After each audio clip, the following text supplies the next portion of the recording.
এবার আমরা সাপ্তাহিক ছুটির দিনে নীলা মার্কেটের উদ্দেশ্যে রওনা হলাম। সো ভিউয়ার্স, আমরা মিরপুর থেকে একটি উবার করে আমরা এখন কালশিতে আছি।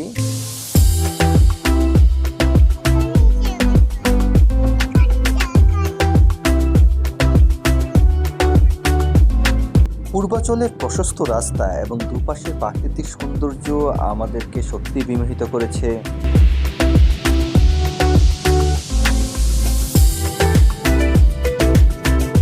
এখন আমরা 300 ফিটে আছি এবং 300 ফিটের এই জায়গাগুলোতে প্রচুর দর্শনার্থীরা আসে, বিশেষ করে যাদের বাইক আছে এবং যাদের গাড়ি আছে তারা এই 300 ফিটের এই প্রশস্ত রাস্তা এবং বিশেষ করে রাতের বেলায় এই রাস্তাগুলোর সৌন্দর্য অন্যরকম হয়ে থাকে।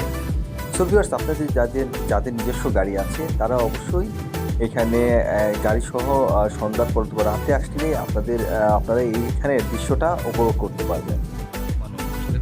আমরা এখন যে জায়গায় রয়েছি এখানে আমরা জাস্ট ডানে মোড় নিয়ে কিন্তু আমরা নীলা মার্কেটে প্রবেশ করব। সো ভিউয়ার্স, এখানে অসংখ্য দর্শনার্থী আপনারা দেখতে পাচ্ছেন, এরা সবাই এই 300 ফিট রাস্তার সৌন্দর্য উপভোগ করছে। আমরা এখন নীলা মার্কেটের দিকে গাড়ি নিয়ে যাচ্ছি, আপনারা দেখতে পাচ্ছেন।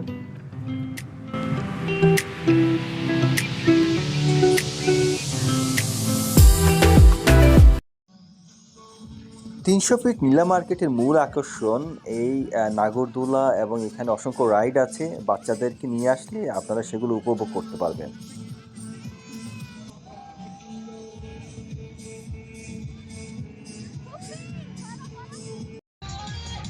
এছাড়াও 300 ফিটে রয়েছে অসংখ্য দোকান, এখানে বাচ্চাদের খেলনা সহ অনেক ধরনের শৌখিন জিনিসপত্র পাওয়া যায়। নীলা মার্কেটের পাশ দিয়ে বয়ে যাওয়া এই নদীর সৌন্দর্য আমাদেরকে সত্যি বিমোহিত করেছে।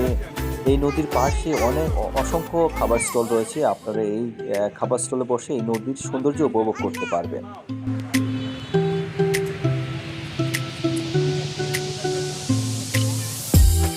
নীলা মার্কেটের মূল আকর্ষণ হাঁসের মাংস। এখানে আসলে আপনারা গরম গরম হাঁসের মাংস খেতে পারবেন, সাথে অনেক ধরনের রুটি আছে, সেগুলো আপনারা খেতে পারবেন।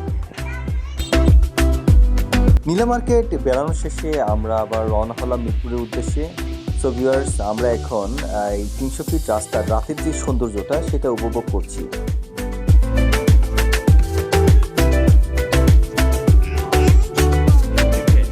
সো ভিউয়ার্স, আশা করছি আপনারা ঢাকার এত কাছের একটি সুন্দর জায়গায় অবশ্যই আপনাদের পরিবার নিয়ে আসবেন এবং এখানে সৌন্দর্য উপভোগ করবেন।